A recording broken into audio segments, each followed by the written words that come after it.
बिस्मिल्लाहिर्रहमानिर्रहीम। अस्सलामु अलैकुम स्टूडेंट्स, उम्मीद करता हूँ सब खैरियत से होंगे। अच्छा बेटा, आज हमने सॉफ्टवेयर डेवलपमेंट टूल का जो दूसरा पार्ट था उसको डिस्कस करना है। पिछले लेक्चर्स में हमने एडिटर्स, ट्रांसलेटर्स और डिबगर्स के बारे में पढ़ा था और हमने देखा था कि सॉफ्टवेयर डेवलपमेंट सिर्फ प्रोग्रामिंग लैंग्वेज सीखने का नाम नहीं है, बल्कि डेवलपर्स को कई टूल्स की ज़रूरत होती है जो उनके काम को आसान और एफिशिएंट बनाते हैं।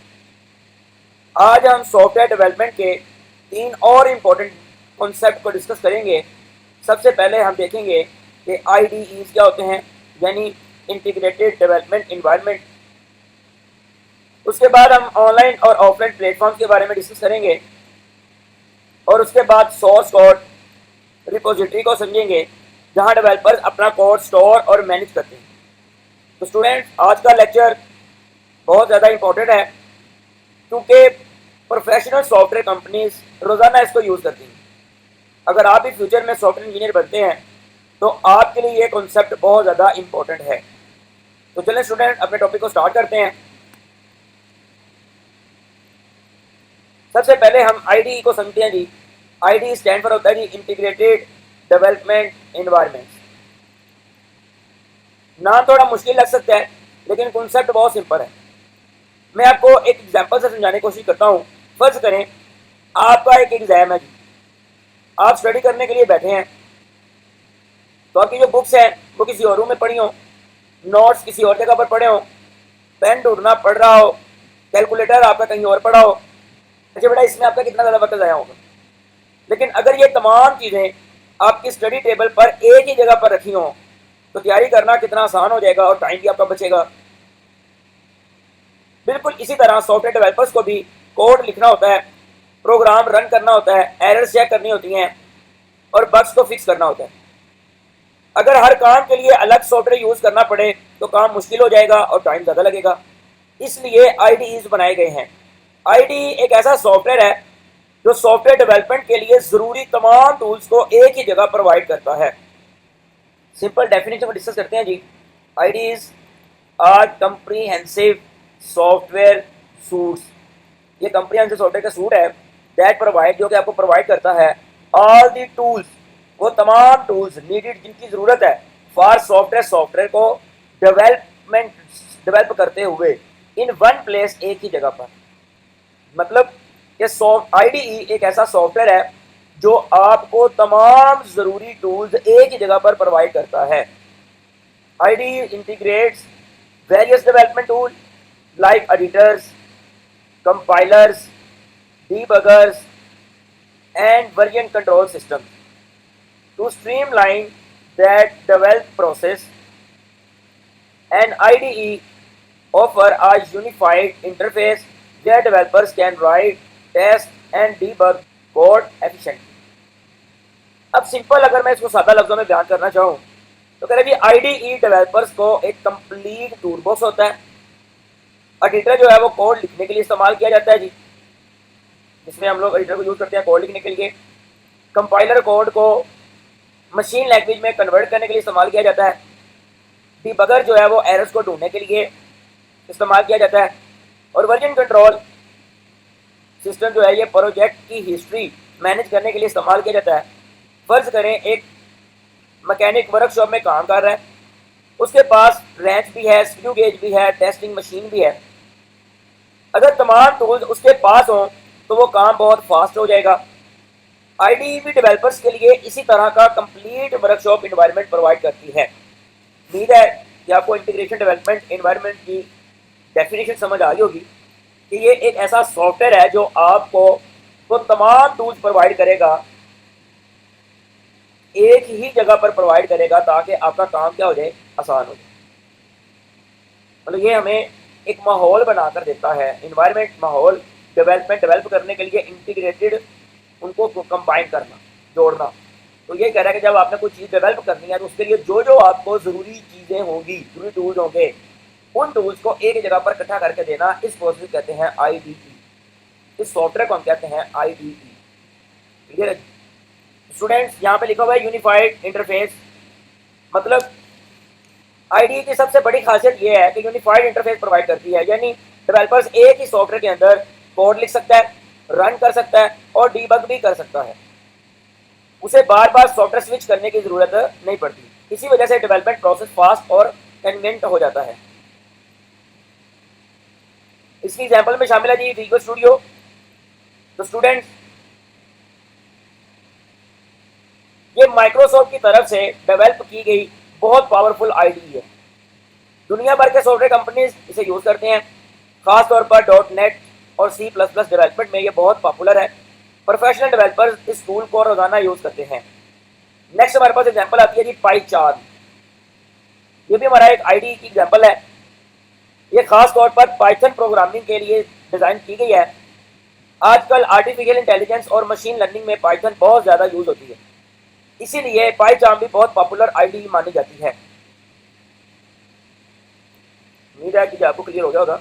इंटीग्रेटेड डेवलपमेंट एनवायरनमेंट एक ऐसा सॉफ्टवेयर है जो हमें एक ऐसा माहौल प्रोवाइड करता है कि जिसमें हमारे पास editor, compiler, debuggers, version control system, मतलब ये हमें सारी चीज़ें एक ही जगह पर, एक ही छत में, एक ही पॉइंट पर मिल जाती हैं, ताकि हमारा कोड जो है वो आसान हो जाए, प्रोग्रामिंग करने में हमें आसानी हो जाए।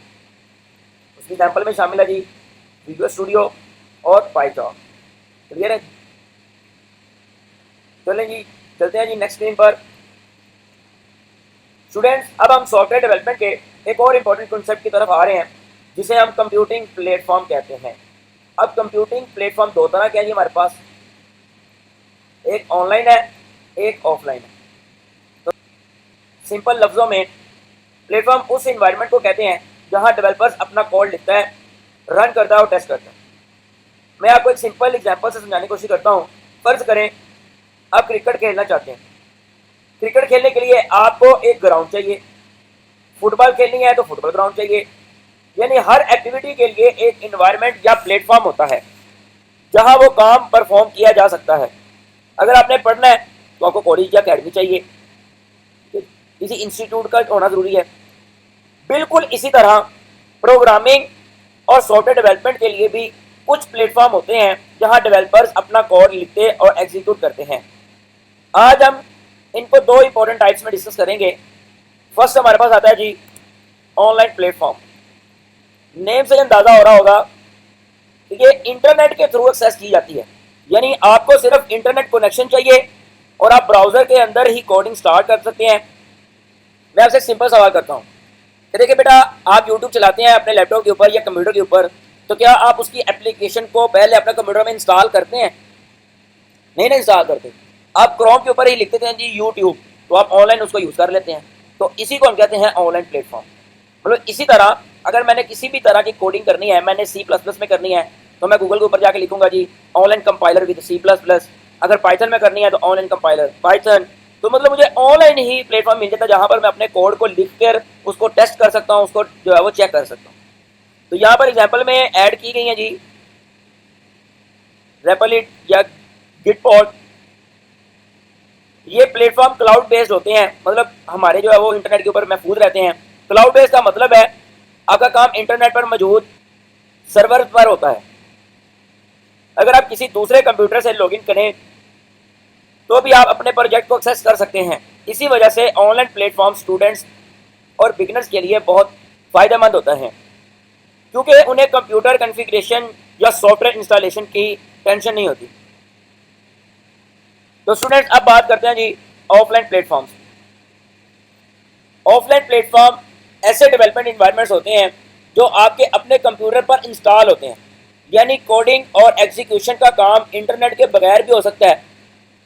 इसकी एग्जांपल के लिए जी सिंपल, अब यूट्यूब को इंस्टॉल कर लें या कोई वीडियो या आपने कोई सॉन्ग आपने उसको कंप्यूटर के अंदर या अपने मोबाइल के अंदर उसको क्या कर लिया होगा, डाउनलोड कर लिया है। अब आप उसको इंटरनेट के बगैर भी सुन सकते हैं। तो ऑफलाइन प्लेटफॉर्म में सॉफ्टवेयर आपके कंप्यूटर पर इंस्टॉल होता है, जैसा कि विजुअल स्टूडियो हमने जो है वो एग्जाम्पल पढ़ी VS कोड की, पाइचार्म उसका दूसरा जो है वो एग्जाम्पल था। आप इंटरनेट के बगैर भी कोडिंग कर सकते हैं और अपने प्रोग्राम्स रन कर सकते हैं। प्रोफेशनल सॉफ्टवेयर डेवलपर्स अक्सर ऑफलाइन इन्वायरमेंट्स को ही प्रेफर करते हैं, क्योंकि इनमें ज़्यादा कंट्रोल, ज़्यादा स्पीड और ज़्यादा फीचर्स मिलते हैं। लेकिन बिगिनर्स के लिए ऑनलाइन प्लेटफॉर्म बहुत ज़्यादा यूजफुल होते हैं। क्योंकि उन्हें सेटअप करने में मुश्किल होती है। किसी भी लैंग्वेज के लिए जो आईडी है उसको सेटअप भी करना पड़ता है, कंप्यूटर के अंदर इंस्टॉल करना पड़ता है, तो वो थोड़ा सा मुश्किल हो जाता है, इसलिए लोग उसको ऑनलाइन ही इस्तेमाल कर लेते हैं। तो स्टूडेंट्स, अगर मैं पूरी स्लाइड को समराइज करना चाहूँ तो कंप्यूटिंग प्लेटफॉर्म डेवलपर्स को कोड लिखने, रन करने और टेस्ट करने का एनवायरनमेंट प्रोवाइड करते हैं। हमारे पास दो तरह के प्लेटफॉर्म है, एक है जी ऑनलाइन प्लेटफॉर्म जो कि इंटरनेट के थ्रू एक्सेस किए जाते हैं और क्लाउड बेस्ड होते हैं, जबकि ऑफलाइन प्लेटफॉर्म कंप्यूटर पर इंस्टॉल होते हैं और इंटरनेट के बगैर भी यूज किए जा सकते हैं। दोनों का मकसद एक ही है, यानी डेवलपर्स को सॉफ्टवेयर डेवलपमेंट का एनवायरनमेंट प्रोवाइड करना, लेकिन दोनों का काम करने का जो तरीका है वो मुख्तलिफ है। अब हम अगले टॉपिक की तरफ चलते हैं जो है जी सोर्स कोड रिपोजिटरी। सोर्स जरिया कहते हैं कोड, जो हमने कोड लिखा है, रिपोजिटरीज। बेटा इसकी सिंपल मैं एग्जांपल देना चाहूँगा कि देखिए बेटा, अगर आपने 10 पेज जो है वो 10 पेजों की एक असाइनमेंट ऐड की, ठीक है, अब उसमें से कुछ पेज आपने जो है वो देखे तो उसमें जो है मिस्टेक्स थी, आपने उन मिस्टेक्स को ठीक कर लिया। फिर उससे नेक्स्ट डे आपने उसमें मजीद जो है वो इन्फॉर्मेशन ऐड की, मतलब मजीद पेज ऐड किए। अब अगर फ़र्ज़ करें उसके अंदर कहीं पर आपने गलती कर दी है, जो नया काम किया उसमें कहीं गलती हो गई है, तो जो पुराना काम था वो आपका कहीं पहले सेव है, इंटरनेट के ऊपर सेव है। जस्ट आपका जो नया काम है आप उसको रिमूव कर सकते हैं, ताकि हमें पूरा जो काम किया हुआ है, पूरा जो प्रोजेक्ट है वो ख़त्म ना करना पड़े, बल्कि जो चेंजिंग है जस्ट वही चेंज हो। क्लियर है जी? तो सॉफ्टवेयर डेवलपर्स को भी बिल्कुल इसी प्रॉब्लम का सामना करना पड़ता है। वो रोज कोड में चेंज करते हैं, रोज नए नए फीचर्स को ऐड करते हैं, एरर्स फिक्स करते हैं। इसीलिए उन्हें एक ऐसी जगह की ज़रूरत होती है जहां कोड सेफली स्टोर भी किया जा सके और इसकी हिस्ट्री भी मेंटेन रहे। इसी जगह को कंप्यूटर की ज़ुबान में सोर्स कोड रिपोजिटरी कहते हैं। Source code repository or platform, ये एक ऐसा प्लेटफॉर्म है वेयर जहां डेवलपर्स स्टोर कर सकते हैं, मैनेज कर सकते हैं एंड ट्रैक और चेक कर सकते हैं चेंज जो उसमें चेंजिंग की हैं टू देयर कोड, अपने कोड के अंदर। Repositories help in version control, aligning multiple developers, मतलब एक से ज़्यादा डेवलपर्स भी उसके ऊपर काम कर रहे होते हैं ऑन द सेम प्रोजेक्ट, एक ही प्रोजेक्ट के ऊपर, विदाउट कन्फ्लिक्ट। सिंपल वर्ड्स में रिपोजिटरी ऐसी प्लेटफॉर्म होती है जहां डेवलपर्स अपना कोड स्टोर, मैनेज और ऑर्गेनाइज करते हैं। स्टोर का मतलब है जी कोड को सेव करना, मैनेज का मतलब है कोड को ऑर्गेनाइज करना, और ट्रैक चेंजिंग से मुराद है कि रिकॉर्ड रखना, मतलब किस डेवलपर ने कब काम किया और कितना उसमें चेंजिंग की है। इसकी सिंपल हम एग्जांपल यूज़ करेंगे जी गूगल डॉक्स। गूगल डॉक्स से मुराद क्या जी, डॉक्यूमेंट वर्ड की एक फ़ाइल होती है जो हमें गूगल प्रोवाइड करता है। मतलब 10 लोग भी उसी एक फाइल के ऊपर मिलकर काम करते हैं और हमें पता चलता रहता है कि जी किसने कितना काम कर लिया और किसका अभी कितना काम बकाया रहता है। तो रिपोजिटरी का सबसे इम्पोर्टेंट फ़ायदा हमारे पास आता है जी, ये वर्जन को कंट्रोल करता है। मतलब ये सबसे पहला जो इसका फ़ायदा है, बेनिफिट है। वर्जन कंट्रोल का मतलब है जी सॉफ्टवेयर के मुख्तलिफ वर्जन को मैनेज करना। बेटा वर्जन कंट्रोल से मुराद क्या है? Repository help in version control. Version control से मुराद क्या जी, एक ऐसा मेथड जिसमें हम चेंजिंग करते हैं। मतलब आप एक किसी सिस्टम के ऊपर काम कर रहे थे, तो जब आपने उसमें कुछ चेंजिंग करके उसमें दोबारा सेव किया तो अब वो नया वर्जन तैयार हो गया, फिर उसमें चेंजिंग करेंगे तो फिर नया वर्जन। अगर एक वर्जन में कोई प्रॉब्लम आती है, आपका सॉफ्टवेयर सही काम नहीं करता, तो आप वापस पहले वर्जन पर आ सकते हैं। मतलब लास्ट जो आपका लेटेस्ट वर्जन था, जिस तक आपका कंप्यूटर, आपका सॉफ्टवेयर बिल्कुल सही काम कर रहा था, अब उसमें वापस आ जाए। क्लियर है जी? दूसरा इसका मेन बेनिफिट है, फ़ायदा है कि ये मल्टीपल डेवलपर्स इसके ऊपर काम कर सकते हैं। मतलब एक से ज़्यादा डेवलपर्स, मैं भी काम कर सकता हूँ, मेरे साथ मेरा जो कलीग है वो भी उसके ऊपर काम कर सकता है। मैं अपने घर में बैठ के काम कर सकता हूँ और जो मेरा कलीग है वो अपने घर में बैठ के इसके ऊपर काम कर सकता है। और जैसे ही वो उसको पुश करेगा रिपोजिटरी के ऊपर, तो हमें पता चल जाएगा कि किसने कितना काम किया है। क्लियर है जी? रिपोजिटरी की हमारे पास सबसे मशहूर जो एक एग्जांपल है वो है जी गिटहब। ठीक है, ये पॉपुलर प्लेटफॉर्म है फॉर ओपन सोर्स प्रोजेक्ट्स। मतलब इसको खरीदने की जरूरत नहीं है, हर बंदा इसको इस्तेमाल कर सकता है। गिटहब दुनिया की सबसे popular source code repository platform में से एक है। लाखों डेवलपर्स और सॉफ्टवेयर कंपनी इसे यूज़ करते हैं। खास तौर पर ओपन सोर्स प्रोजेक्ट्स में गिटहब बहुत ज़्यादा इस्तेमाल होता है। अगर कोई डेवलपर अपना प्रोजेक्ट दुनिया के साथ शेयर करना चाहता है तो अक्सर गिटहब को ही यूज़ करता है।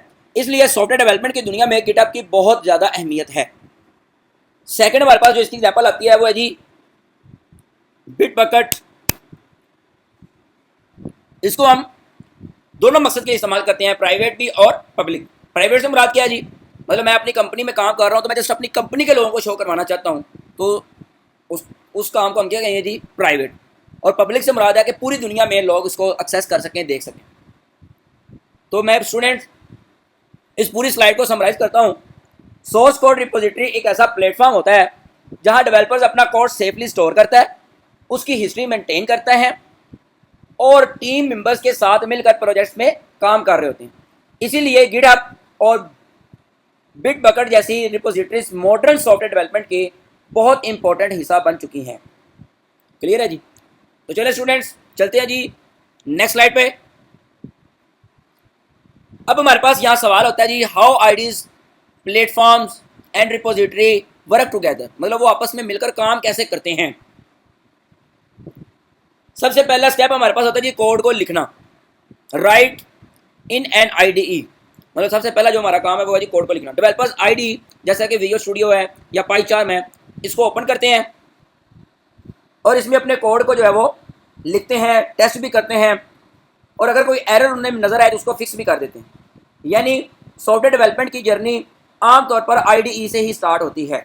स्टूडेंट जब कोड लिख लिया जाता है तो अगला स्टेप हमारे पास आता है जी रन ऑन अ प्लेटफॉर्म। यहाँ प्लेटफॉर्म्स का रोल आता है, मतलब कोड ये या तो ऑनलाइन प्लेटफॉर्म पर रन किया जाएगा या जैसा कि रेपलिट है या गिटहब है, या फिर डेवलपर्स के अपने कंप्यूटर्स पर ऑफलाइन एनवायरनमेंट में रन किया जा सकता है। यानी प्लेटफॉर्म वो जगह है जहां हम देखते हैं कि हमारा प्रोग्राम वाकई सही काम कर रहा है या नहीं। जब डेवलपर्स को यकीन हो जाता है कि कोड सही काम कर रहा है तो वो उसे रिपोजिटरी में सेव कर देता है। मतलब नेक्स्ट हमारे पास जो काम आता है वो आता है जी पुश टू दी रिपोजिटरी, उसको रिपोजिटरी के ऊपर सेव कर देता है और उसकी हिस्ट्री को भी मेंटेन रखता है ताकि फ्यूचर में ज़रूरत पड़ने पर पुरानी वर्जन भी एक्सेस की जा सके। तो स्टूडेंट्स सॉफ्टवेयर डेवलपमेंट अक्सर टीम वर्क होता है।